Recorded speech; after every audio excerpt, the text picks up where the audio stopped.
Nós celebramos hoje a solenidade de São Pedro e São Paulo. E somos chamados, olhando para a importância desses apóstolos, primeiro, porque a nossa fé é apostólica. Nós somos católicos, apostólicos, romanos. E, portanto, tem essa sucessão apostólica que desde Pedro e chega até nós. Tem uma curiosidade interessante. Os bispos são sucessores dos apóstolos, mas não de um apóstolo específico. Eles recebem a missão apostólica, o mesmo ofício, o mesmo ministério, mas não são como que substitutos. Pedro, o Papa, é o único que ele é Pedro entre nós hoje. E, portanto, onde a igreja se une. E olha, além dessa importância fundamental, porque está na base da nossa experiência de fé, nós somos chamados a olhar a ação na graça da vida de Pedro e Paulo. Já parou para pensar o que Deus fez com esses homens? Quem que era para ser Pedro se não fosse intervenção da graça? Quem que era para ser Paulo se não fosse intervenção da graça? Foram homens que tiveram uma vida tão grandiosa que até hoje nós olhamos para a vida deles e buscamos inspiração por aquilo que Deus tem realizado. E aí tem um princípio que eu repito várias vezes para que ficar bem claro na gente. A nossa vida não se explica pela somatória dos fatos históricos. Essa tendência nossa, não é? De olhar tudo o que aconteceu. Eu dizia semana passada. Quantas vezes, né?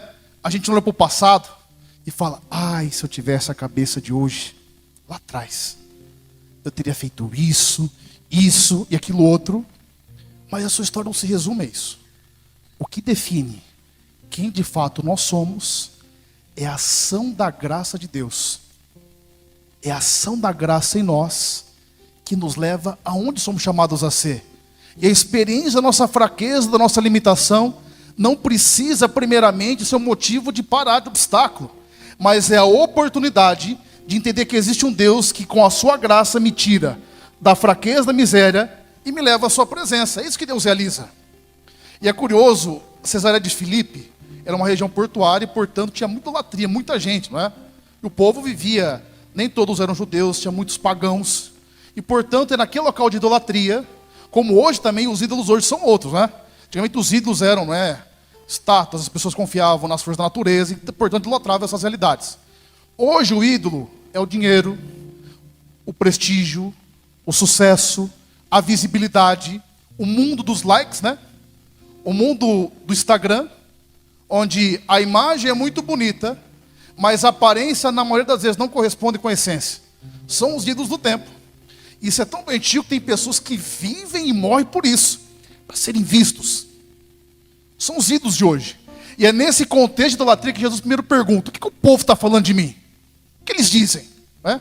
A gente gosta de saber o que o povo fala da gente, sim ou não? É gostoso saber, né, gente? Uma coisa mais gostosa de saber da vida dos outros. Interessante, né? Que é um do demônio que trabalha na nossa vida. Curioso.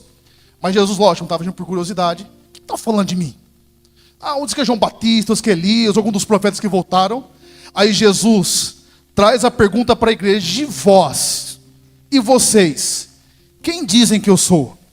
E Pedro, aqui representando a unidade da igreja, diz: o Senhor é o Messias. Sabe o que significa dizer que ele é o Messias? O Senhor é o esperado das nações. O nosso povo viveu até hoje porque esperava o Senhor para libertar.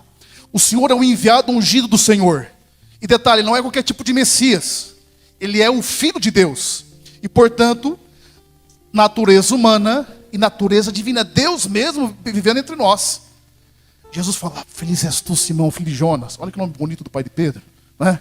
Porque não foi a carne que te revelou isso, mas o meu Pai que está nos céus. Portanto, tu és Pedro, e sobre esta pedra, a sua profissão de fé, nós vamos edificar, eu vou edificar a igreja, e as portas do inferno não prevalecerão sobre ela.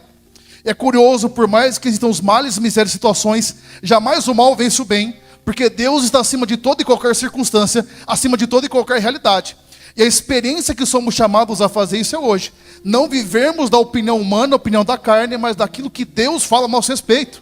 Gente, se Pedro fosse olhar a vida dele, de pescador, não é? Será que ele iria imaginar um dia se encontrar com o Messias, cruzar o olhar e falar: você é Pedro, eu te vejo para além das circunstâncias? É o que tem faltado para nós hoje. Deixa Deus olhar para você, deixa a graça dele agir e deixa ele guiar você para onde ele quer te guiar. A nossa história não se explica só por fatores humanos. Deus nos dá a revelação da sua presença, mas é preciso a nossa parte de colaborar com a graça. É curioso, semana passada, lembra que nós meditávamos? Jesus, na tempestade, ele dorme sobre um travesseiro, e os discípulos todos amedrontados. Olha que paralelo interessante. Na primeira leitura, eles matam Tiago, irmão de João, chamado Tiago Maior, e Pedro é preso, ou seja, Pedro está esperando a morte. Amanhã sou eu. Olha que curioso. O mesmo Pedro, com os outros apóstolos, estavam com medo da tempestade, lembra? E fala para Jesus, acorda aí, tá acabando tudo, o senhor está dormindo? É o Pedro, que sabe que vai morrer no outro dia, mas o que ele está fazendo? Dormindo. Ô gente, se alguém falar assim, você vai morrer amanhã, como que você vai ficar à noite? Por muito menos a gente não dorme ou não é? Porque por causa do que vai acontecer, olha que interessante. Você percebe a ação da graça na vida de Pedro? Ele transforma Simão, que é um nome relacionado com fragilidade, né, com instabilidade, e o transforma em pedra, rígido, forte. A graça de Deus agindo na vida de Pedro. Você consegue enxergar mérito em Pedro? Não. A graça é um favor imerecido que, agindo na vida de Pedro, faz ele ser aquilo que ele é chamado a ser. E é curioso que, enquanto Pedro está preso, o que a igreja está fazendo? Ela está rezando. E o anjo é resposta dessa igreja orante, intercessora, que intervém na história de Pedro, para que de fato comece a acontecer esse novo tempo da igreja, de transformação, de vida nova. Mas só foi possível porque um dia Pedro não desistiu. Só foi possível porque Pedro não parou nas suas misérias, Pedro não parou nas suas limitações. E vamos ser sinceros, se fosse olhar os apóstolos, Pedro negou Jesus 3 vezes, gente. No momento máximo, no desfecho da missão do Senhor, Pedro por 3 vezes o nega. Só que Jesus não traz isso para machucar ou macular só de Pedro, mas para dizer, Pedro, não para no lugar da derrota, não para no lugar do pecado. Deixa que a minha graça atue. É o que está faltando a gente às vezes. Dá esse passo em direção a Deus e deixar que Ele mesmo vai transformando a nossa história. Ele faz. E quando eu olho a segunda leitura, eu falo que o que Paulo vive é o que todos nós, direta ou indiretamente, estamos procurando. Aquele exemplo que eu sempre uso. Você acorda para fazer as coisas darem certo, sim ou não? E o maior desejo nosso é realização. O que é realização? É uma vida dando certo, não é? É prosperidade emocional, não está querendo matar ninguém, está com o coração bom, em paz, perdoando. É prosperidade espiritual, caminhando em Deus, tudo mais. E mesmo materialmente, não é? Não prosperidade quanto teologia da prosperidade, ficou claro, né? Mas uma vida próspera, realizada, está fazendo, está acontecendo as coisas. Só que o estado de Paulo, de missão cumprida, é a maior sensação que um ser humano pode ter, ou não é? Sabe quando você termina o dia e fala, nossa, hoje eu fiz o que devia ter feito. Hoje eu fiz certinho. Eu colaborei com a graça. Deus agiu e tudo correu bem. Só que Paulo viveu isso de maneira completa na vida. Olha a convicção de Paulo. Eu desconheço alguém que tem essa convicção hoje. Guardei a fé, percorri a corrida. Para mim está reservada a coroa que o Senhor justo juiz vai me dar. Paulo não tem dúvida da sua salvação. E por que não tem dúvida? Porque viveu na perspectiva de Deus, não por uma arrogância. Não é que nem semana passada de Jó, lembra? Ele não se arroga isso. Ele tem certeza, porque o próprio Espírito Santo dá certeza no coração dele, de que tem vivido uma vida reta. E se nós fôssemos olhar agora Paulo, no toda a sua história, um olhar humano. Você imagina a primeira vez que Paulo aparece em Atos dos Apóstolos na igreja? Paulo estava passando um serão em todo mundo na época. Estava matando cristão toda hora.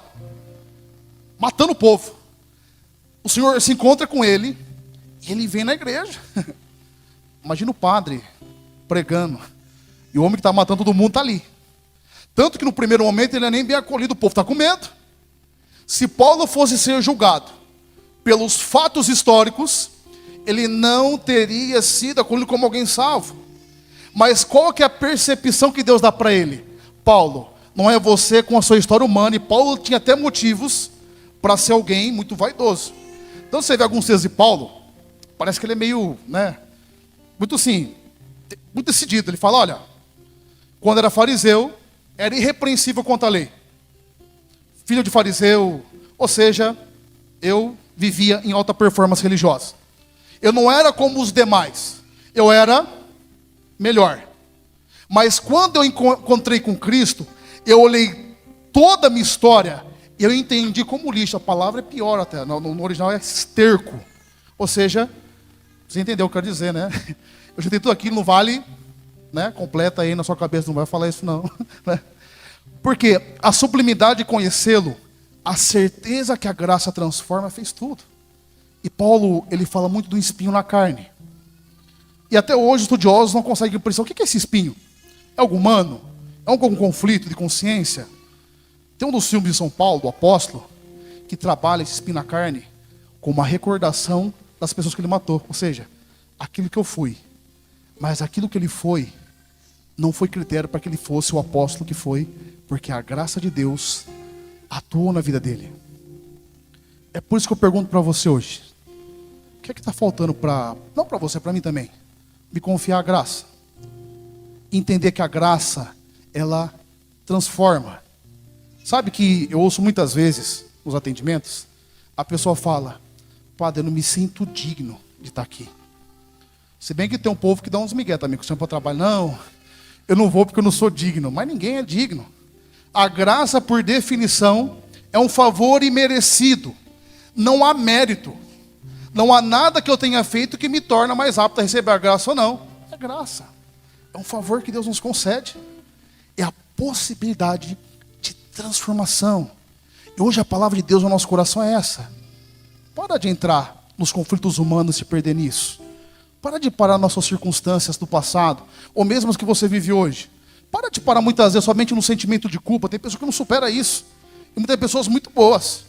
Nem tem materialidade para culpa, mas a pessoa se sente culpada, nunca está certo, parece que sempre está errado.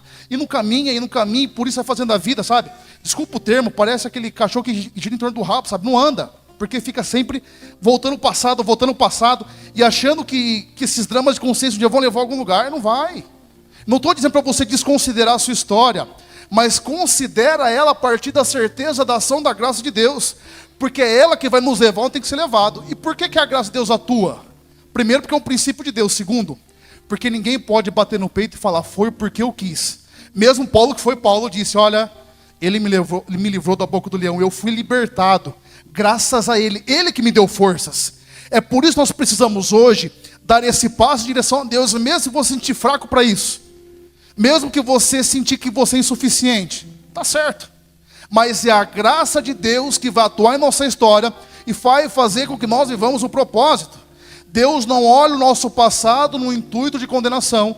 Ele olha o nosso passado na perspectiva da cura e da restauração, para que vivamos plenamente os propósitos. E até a cura que Deus realiza em nós é para que possamos amar mais, é para que possamos viver mais os seus propósitos. Portanto, vamos pedir que de fato hoje, olhando para Pedro, olhando para Paulo, apóstolos, santos, mártires, possamos de fato viver a nossa vida. E para encerrar, lembra lá que Pedro nega, não é? E não consegue por medo ir até o final. Só que esse mesmo Pedro, depois de Pentecostes, prega, e quando chega no final da vida dele, vai ser crucificado, ele fala, me crucifica de ponta cabeça, que eu não sou digno de ser crucificado como mestre. Alguém que saiu do estado de vida frio, fraco, oscilante, se torna esse grande apóstolo, tudo pela graça de Deus. Você imaginou o que Deus não pode fazer em nós? Se a partir de hoje nós nos decidirmos e falar, não, eu vou ver o que tem que ser vivido. Aquilo que eu já disse algumas vezes, o mundo ainda está para conhecer o que Deus pode realizar numa alma inteiramente comprometida com Ele. Como foi com Paulo, como foi com Pedro, depende só da gente. Aceitar Jesus é uma decisão pessoal interna. É que nem aquela porta, que você já viu essa imagem, em que a maçaneta está para dentro. Só pode abrir por dentro, e você que abre. Feche seus olhos. Baixe a sua cabeça. E peça ao Senhor essa graça. De dizer um sim decisivo e fundamental a Ele. de olhar a sua história de maneira diferente. Eu não falo isso por uma perspectiva meramente motivacional, mas por um princípio. Humanamente falando, nós temos todas as razões possíveis e suficientes para não continuar, para parar no caminho. Mas quando olhamos para Deus, que nos concede a sua graça, esse favor imerecido, nós temos a possibilidade de viver debaixo dos seus propósitos.